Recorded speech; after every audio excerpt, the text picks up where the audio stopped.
Les gars, quelque chose de louche est en train de se dérouler dans l'espace des crypto-monnaies. Je pense qu'on est sur le point de voir quelque chose d'énorme qui va se dérouler, quelque chose auquel la plupart des personnes ne sont pas préparées. Si vous aviez regardé ma vidéo d'hier, eh bien vous savez que je vous parlais de la situation avec Tron, le TRX ainsi que Justinson, Binance, etc. Et devinez qui est maintenant entré dans la situation également. Eh bien on a Sam Bankman-Fried. Alors qu'est-ce qu'il a à voir avec tout ça, tout ce qu'on voit en ce moment? Eh bien aujourd'hui il faut que je vous explique exactement ceci. Je vais vous donner ma théorie sur ce que j'imagine qui pourrait se passer par la suite et comment vous pouvez forcément vous préparer également pour, espérons-le, gagner de l'argent.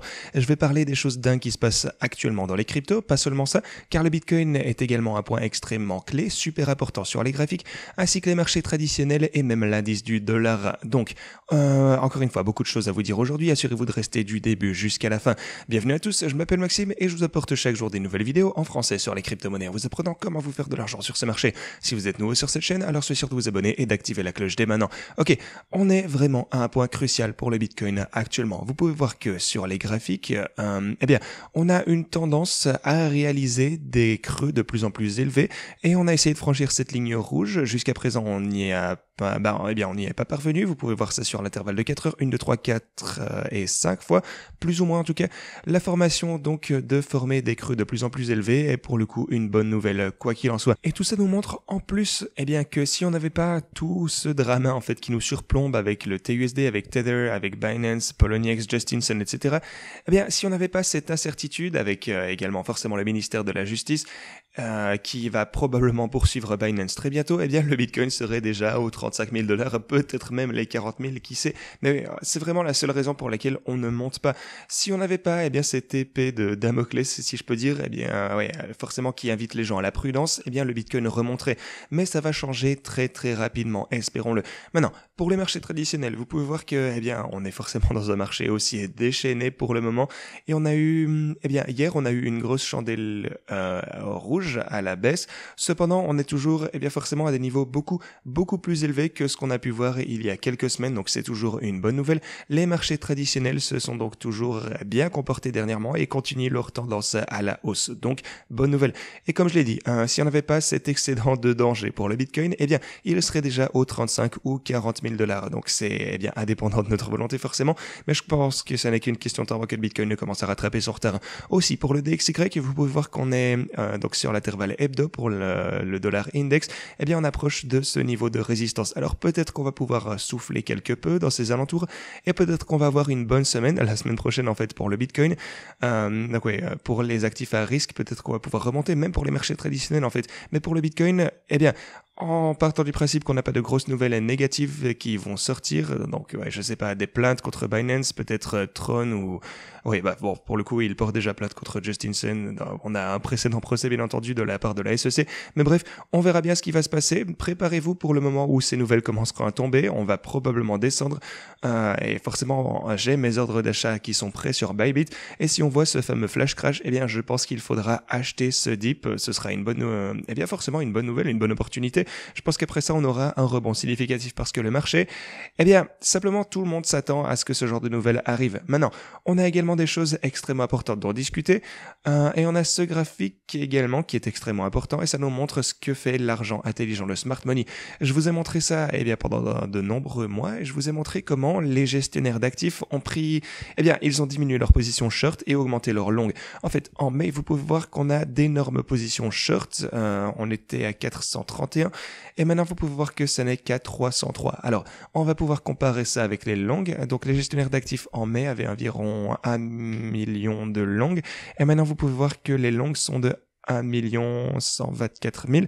Donc oui, non seulement le smart money, l'argent intelligent, a diminué leur short, mais ils ont également augmenté leur long. Donc maintenant, on peut regarder où était le prix le 2 mai.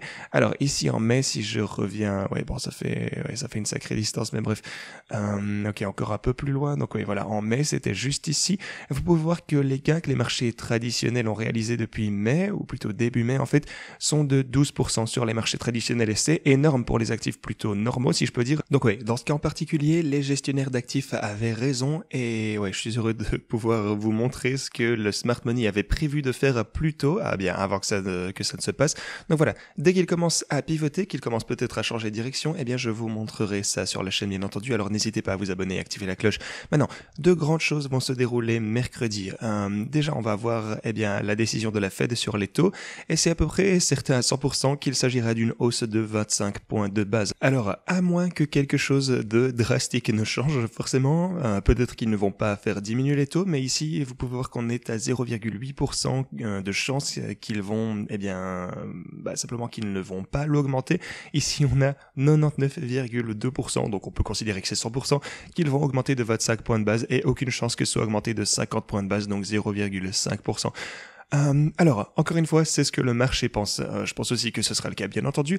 Alors peut-être qu'on va pas avoir une énorme variation de prix mercredi par rapport à ce qu'on voit habituellement, parce que tout le monde s'attend à la même chose. Néanmoins, on pourra avoir quelque chose qui se produit mercredi, quoi qu'il en soit en termes de prix.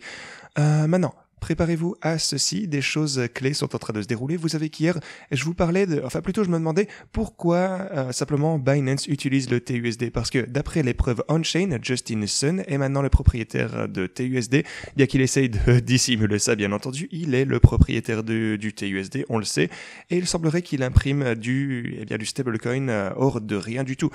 Simplement, il utilise ceci pour emprunter contre des actifs, donc des choses extrêmement louches sont en train de se dérouler, des choses bizarres avec Justin Sun, et maintenant c'est devenu encore plus bizarre parce que hier, le département d'État de New York a déposé un nouveau procès contre Tether ainsi que Poloniex. Maintenant, Poloniex, c'est la plateforme d'échange de Justin Sun, forcément. Il possède également TRX, donc Tron et TUSD. Il possède également UOB, bien entendu. Alors, le procès qu'on a vu arriver, qu'il souhaitait déposer, c'était contre un trade crypto dont le nom a été expurgé. Donc, il voulait savoir quelque chose sur une entité spécifique. Ok.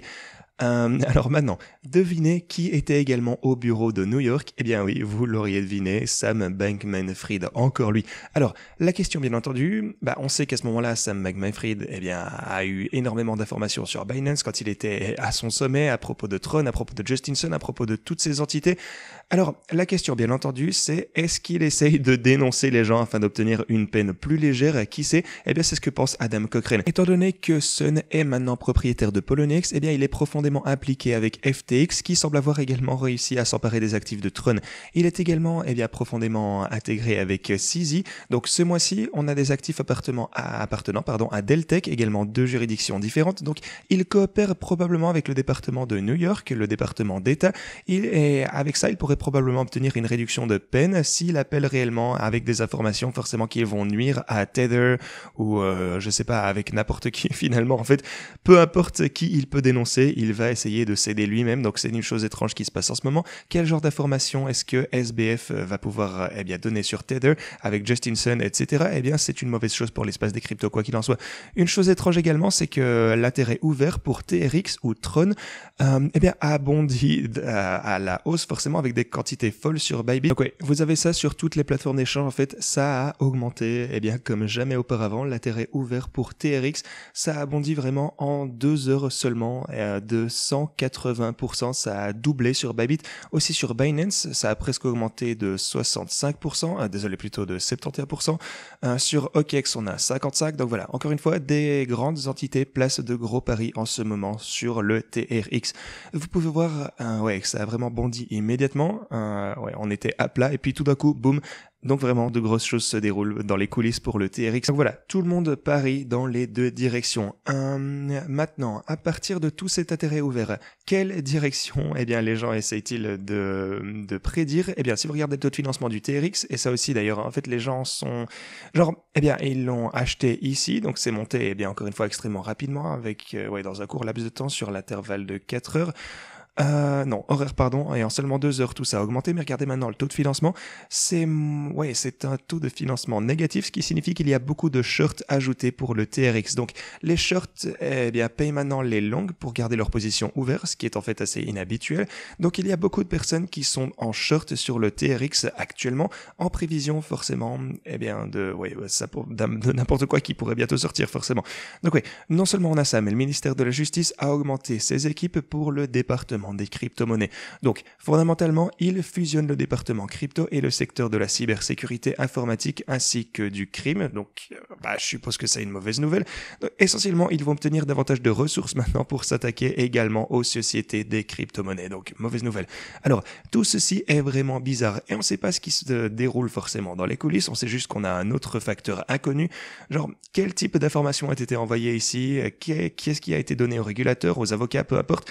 On ne sait pas, mais on va le découvrir, je pense, très bientôt de toute façon. Donc oui, préparez-vous pour de la volatilité. En ce qui concerne mes stratégies de trading, eh bien, elles ne font rien de particulier en ce moment. On a déjà rempli toutes ces positions. Ce qu'on va devoir voir pour qu'on puisse dépasser ces ordres, c'est une grosse poussée. Et si on ne voit pas ceci, si on voit une grosse chute au lieu de ça, alors il faudra que je fasse quelque chose à propos de ces positions. Bien entendu, peut-être les convertir en position spot, en clôturant ceci, en ajoutant la même quantité. Enfin, je vous avais déjà expliqué, vous savez comment ça marche, ou en redémarrant les bots, ou il faudra que je fasse autre chose. Quoi qu'il en soit, lorsque ça arrivera, je vous le ferai savoir sur la chaîne, bien entendu. Mais pour le moment, je garde tout ceci tel quel. On verra si on peut obtenir une poussée relativement décente assez bientôt et potentiellement sortir de ces positions et toucher les TP. Mais bref, on a toujours d'énormes profits, on a 68, 63, enfin bref, vous avez tous les chiffres ici. Mais voilà, petite situation difficile à gérer en ce moment pour les bots, on verra bien comment ça se passe, mais il suffit d'attendre que le Bitcoin remonte, simplement qu'il prenne une direction plus claire. Et oui, on est sur le point de voir le prix fluctuer, je pense, et potentiellement atteindre ce prix de take profit. Donc voilà ce que je fais.